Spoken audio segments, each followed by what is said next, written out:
देख रहे हैं और सुन रहे हैं MSJP न्यूज। MSJP न्यूज देखने के लिए और सुनने के लिए बहुत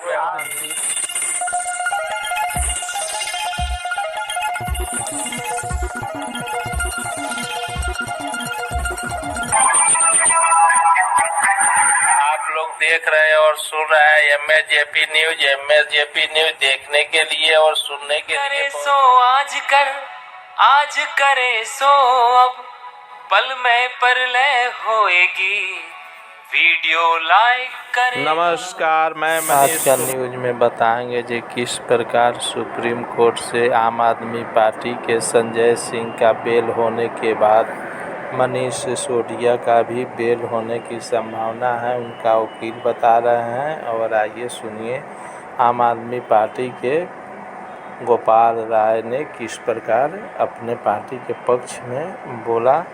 आइए सुनते हैं गोपाल राय जी का, आम आदमी पार्टी के नेता हैं और क्या वक्तव्य दे रहे हैं। आइए सुनिए। के द्वारा आम आदमी पार्टी को खत्म करने का अरविंद केजरीवाल को खत्म करने का जो अभियान चलाया था,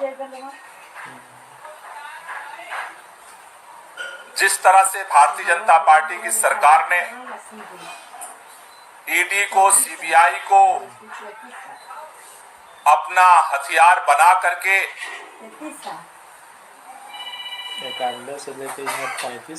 फर्जी आरोपों के आधार पर एक एक करके आम आदमी पार्टी के नेताओं को गिरफ्तार करवाया।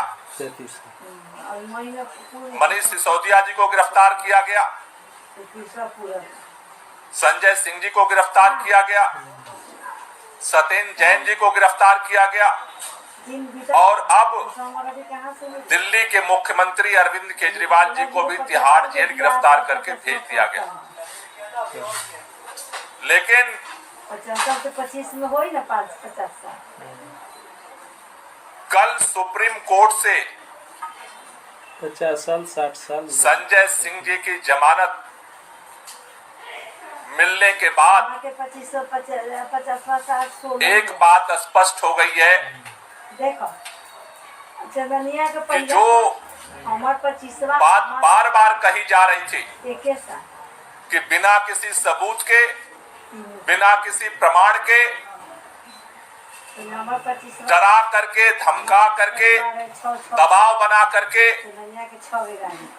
लोगों को सरकारी गवाह बना करके झूठे आरोप लगा करके ये सारी गिरफ्तारियां की गई हैं। कल सुप्रीम कोर्ट में ये सारा सच सामने आया है। ये भारतीय जनता पार्टी की षड्यंत्र और तानाशाही की सबसे बड़ी हार है। कल उनके सभी साजिशकर्ताओं को मुंह की खानी पड़ी है।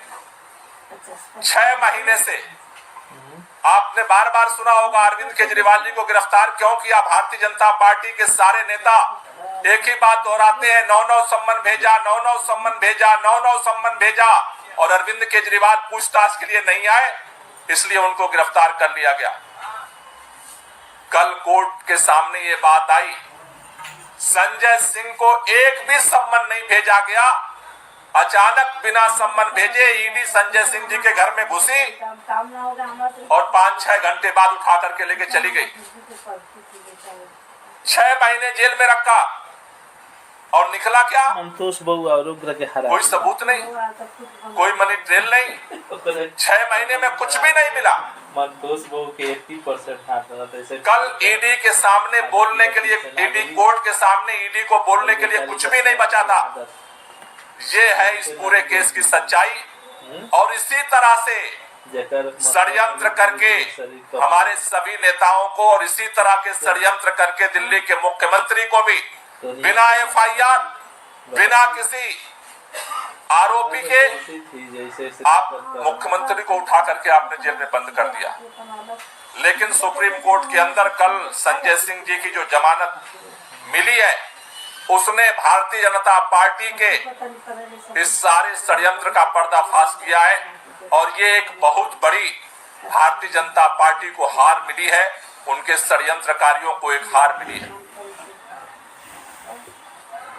इसमें निश्चित रूप से जिस तरह से दिल्ली के मुख्यमंत्री अरविंद केजरीवाल को भारतीय जनता पार्टी ने गिरफ्तार करवाया, उसके बाद जिस तरह से रामलीला मैदान में पूरा देश इकट्ठा हुआ, दिल्ली के लोग इकट्ठे हुए, पूरे देश में इसके खिलाफ आवाज उठ रही है। कोई मुखर होकर के बोल रहा है और कोई अपने दिल के अंदर बोल रहा है कि ये ज्यादती हो रही है, अब तो बहुत ज्यादा हो रहा है अत्याचार, ये अन्याय और अत्याचार की पराकाष्ठा हो रही है। हर व्यक्ति के जुबान पर यही बात है आज। ये तो अब हदें सारी पार कर रही है, ये तो तानाशाही हो रही है। दुनिया के अंदर भी आज हमारे देश का नाम बदनाम हो रहा है। रामलीला मैदान की रैली के बाद आज भारतीय जनता पार्टी के षड्यंत्रकर्ता दबाव में,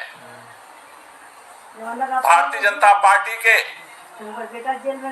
सारे साजिशकर्ता आज दबाव में। और आज उनको ये लगता है कि कहीं अरविंद केजरीवाल की गिरफ्तारी उनके लिए भारी न पड़ जाए, क्योंकि आज पूरे देश के अंदर अगर गांव, चट्टी, चौराहे से लेकर के दुनिया के अंदर आज अगर चर्चा हो रही है तो एक ही बात की हो रही है कि जिस मुख्यमंत्री ने लोगों के लिए अपनी जिंदगी को समर्पित किया, काम किया, आखिर आज वो जेल के अंदर क्यों है? क्या उसके खिलाफ कोई सबूत मिला है? क्या उनके खिलाफ कोई सजा हुई है कोर्ट में? नहीं। निराधार, जिस तरह से संजय सिंह को निराधार केवल आरोपों के आधार पर तिहाड़ जेल में 6 महीने बंद रखा गया, उसी तरह से आज दिल्ली के मुख्यमंत्री को भी केवल आरोपों के, और आरोप लगाने वाला कौन है? आरोप लगाने वाले वो व्यक्ति हैं जिसको डरा करके, धमका करके भारतीय जनता पार्टी ने और केंद्र सरकार ने, मोदी सरकार ने जिस तरह से लोगों को डरा करके, धमका करके और बेवजह फर्जी बयानबाजी लिखवा करके गिरफ्तारी की है। आज भारतीय जनता पार्टी में कल सुन रहा था, भाजपा के प्रवक्ता सारे एक बात कह रहे थे, देखो ईडी कितनी निष्पक्ष है, देखो संजय सिंह की जमानत मिल गई, ईडी निष्पक्ष है। शर्म नहीं आती है? 2 साल से एक टेप रिकॉर्ड बजाते हो कि जमानत क्यों नहीं मिल रही है, जमानत क्यों नहीं मिल रही है, जमानत क्यों नहीं मिल रही है, जमानत नहीं मिल रही है इसलिए तुम बेईमान हो। और अब जमानत मिल गई तो कह रहे हो ईडी निष्पक्ष है, तुम तो बेईमानी हो। अब जमानत, संजय सिंह की जमानत उनकी ईमानदारी का पैमाना नहीं है, ईडी की निष्पक्षता का पैमाना है। थोड़ा तो शर्म करो। बाप का घड़ा भर रहा है। हम बचपन से ये कहानियां सुनते हैं कि जब आशीर्वाद लेकर के, वरदान लेकर के किसी को ताकत मिल जाती तो सत्ता के अहंकार में चूर हो जाता, फिर वरदान देने वाले को ही उसके समाधान का रास्ता निकालना पड़ता है। रावण को भी वरदान मिला था लेकिन सत्ता का अहंकार हो गया। तो राम रावण की कहानियां भी हमने सुनी है कि कैसे उसका अंत हुआ। हिरण्यकश्यप को भी अहंकार हो गया था। हमने हिरण्यकश्यप और प्रहलाद की भी कहानियां सुनी है। कंस को भी अहंकार हो गया था। इस देश के अंदर जब जब सत्ता जिसको मिली है और सत्ता के अहंकार में चूर हुआ है, उसने सबको खत्म करने का अभियान चलाया। इतिहास लेकिन गवाह है कि खत्म वही हुआ है। 31 मार्च रामलीला मैदान से भारतीय जनता पार्टी की उल्टी गिनती शुरू हो चुकी है और पूरी भारतीय जनता पार्टी आज इस दबाव में है, क्योंकि अब जनता के दिलों में एक ही आवाज उठ रही है, ये अब हदें पार हो रही हैं, ये तानाशाही का इंतहा हो रहा है। और इसके खिलाफ ये जो लड़ाई शुरू हुई है, ये लड़ाई जारी रहेगी। इस लड़ाई को लेकर के हम लोग और पूरे देश भर में जाएंगे। इसके लिए पार्टी ने निर्णय लिया है कि हम इस अभियान को और तेज करने के लिए अरविंद केजरीवाल की जो ये लड़ाई है उसको और समर्थन देने के लिए, लोगों का आशीर्वाद लेने के लिए, जिससे इस लड़ाई को मजबूती से लड़ा जा सके, इसके लिए 7 अप्रैल को पूरे देश भर में सामूहिक उपवास किया जाएगा। 7 अप्रैल को जो लोग भी अरविंद केजरीवाल जी की गिरफ्तारी के खिलाफ हैं, जो लोग भी इस देश के संविधान को बचाना चाहते हैं, जो लोग भी इस देश में लोकतंत्र को बचाना चाहते हैं, जो लोग इस देश के अंदर जो ये अत्याचार और अन्याय हो रहा है उसको रोकना चाहते हैं, जो लोग इस देश से मोहब्बत करते हैं, उन सभी लोगों से ओपन कॉल है कि आप अगर अपने घर पे चाहें, आप अपने घर पे सामूहिक उपवास कर सकते हैं। अगर अपने गांव में चाहें, अपने गांव में सामूहिक उपवास कर सकते हैं। अपने मोहल्ले में चाहें, अपने मोहल्ले में सामूहिक उपवास कर सकते हैं। अपने ब्लॉक मुख्यालय पर अगर करना चाहते हैं, अपने ब्लॉक मुख्यालय पर आप अपना उपवास कर सकते हैं। तहसील मुख्यालय पे आप उपवास कर सकते हैं। जिला मुख्यालय पे आप उपवास कर सकते हैं। प्रदेश के राजधानियों में आप उपवास सामूहिक रूप से कर सकते हैं। इसी तरह से पूरे देश के अंदर जहां भी आप अरविंद केजरीवाल की इस लड़ाई में आप साथ देना चाहते हैं, तो आप 7 अप्रैल को देश व्यापी ये उपवास का कार्यक्रम होगा, उसमें आप सहभागी बने, अपने अपने जगह पे उपवास करें। उसी तरह से पूरे देश में 7 तारीख को जैसे सामूहिक उपवास होगा इस गिरफ्तारी और तानाशाही के खिलाफ, दिल्ली के अंदर 7 अप्रैल को जंतर मंतर पे 11 बजे से सामूहिक उपवास किया जाएगा। दिल्ली में जो जंतर मंतर पे सामूहिक उपवास होगा, जिस सामूहिक उपवास में हमारे दिल्ली सरकार के सभी मंत्री, सभी विधायक, सांसद, हमारे सभी पार्षद, जो पदाधिकारी हैं वो सभी लोग शामिल होंगे। ये जो सामूहिक उपवास का जंतर मंतर पे कार्यक्रम होगा, ये ओपन कार्यक्रम होगा। इस कार्यक्रम में सभी, चाहे वो छात्र संगठन हो, युवा संगठन हो, मजदूर संगठन हो, किसान संगठन हो, व्यापारी संगठन हो, सामूहिक जो सामाजिक संगठन है, RWA है, जो भी इस गिरफ्तारी के विरोध में है, तानाशाही के विरोध में है, लोकतंत्र की रक्षा करना चाहता है, संविधान की रक्षा करना चाहता है, सभी लोगों को ये कॉल है कि सभी लोग इस लड़ाई को आगे बढ़ाने के लिए दिल्ली में 7 अप्रैल को 11 बजे जंतर मंतर पहुंचे।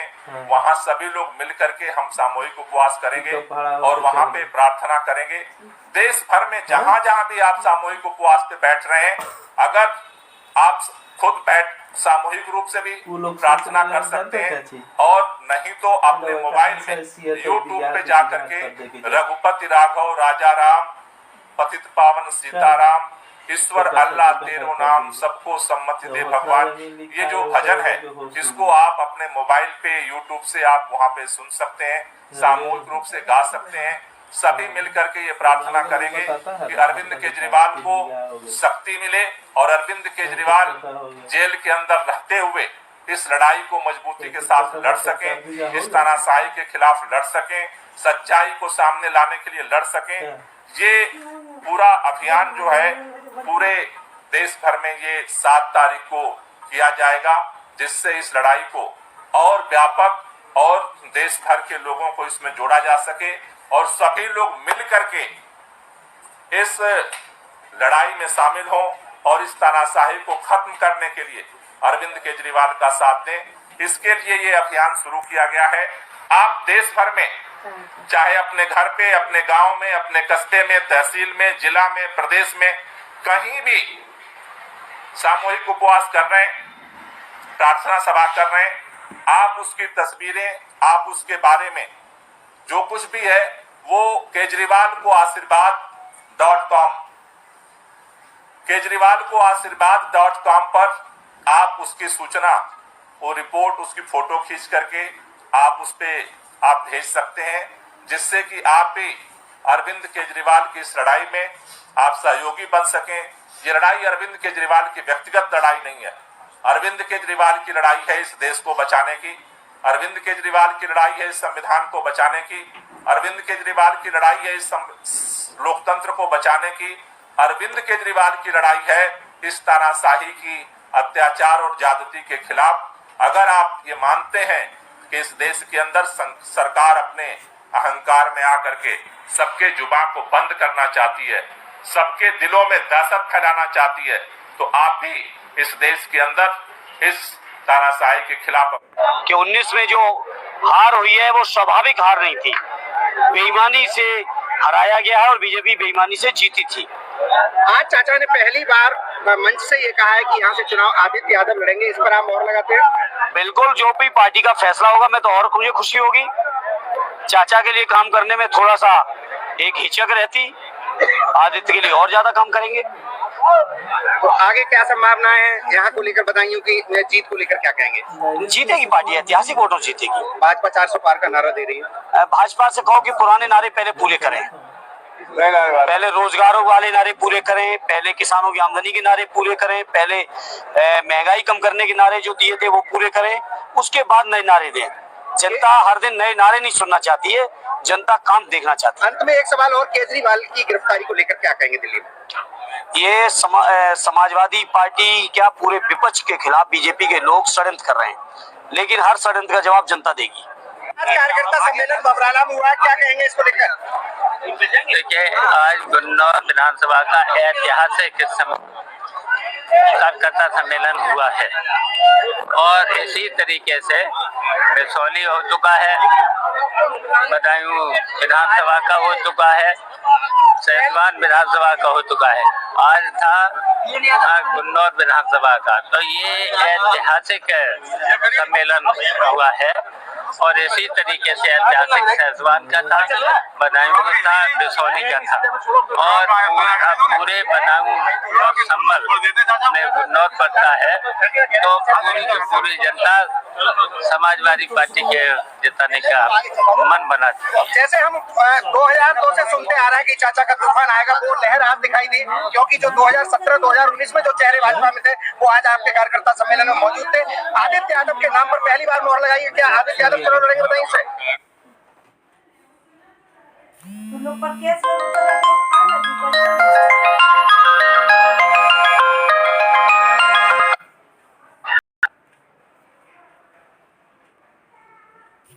अब ये प्रस्ताव जाएगा राष्ट्रीय नेतृत्व के पास, तो अब राष्ट्रीय नेतृत्व भी सहमति मिल जानी चाहिए। 400 पार का भाजपा का नारा है, क्या कहेंगे? देखिए, भाजपा 400 पार का फैसला नारा दिया है, तो ये देखिए पूरे देश की जनता भारतीय जनता पार्टी को हराएगी और भारतीय जनता बहुत नीचे रह जाएगी। चुनाव से ठीक पहले केजरीवाल की गिरफ्तारी हुई है दिल्ली सीएम में, क्या कहेंगे इसको लेकर?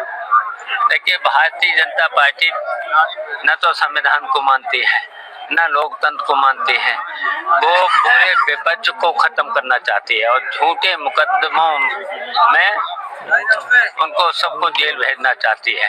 ईडी सीबीआई का सहारा लेकर के झूठे मुकदमा लिखा करके उन पे बीमारी। विराट, इतना बड़ा दिन है, I request you to please say a few words here. Good evening everyone.